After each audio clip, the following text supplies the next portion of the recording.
Pelaku pemalakan yang meresahkan warga Lempuing, Ogan Komering Ilir, ditangkap setelah dilaporkan korbannya yang mengalami luka robek akibat kekerasan yang dilakukan pelaku. Polsek Lempuing, Ogan Komering Ilir menangkap pemalak yang kerap meresahkan warga. Pelaku adalah Syamsuddin, warga Desa Tebing Sulu, Kecamatan Lempuing Oki.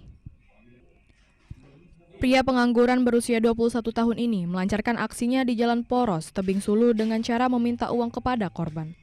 Wahyudi, korban pemalakan yang dilakukan pelaku, menolak memberikan uang yang diminta. Lantaran menolak memberi uang tersebut, korban justru dianiaya sehingga mengalami luka robek di tangan kanannya dan harus mendapat perawatan medis. Hasil penyidikan, pelaku merupakan seorang residivis yang sudah 5 kali melakukan tindak pidana.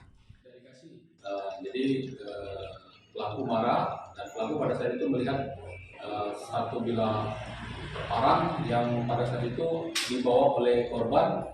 Jadilah rebutan parang tersebut sehingga parang tersebut melukai tangan korban.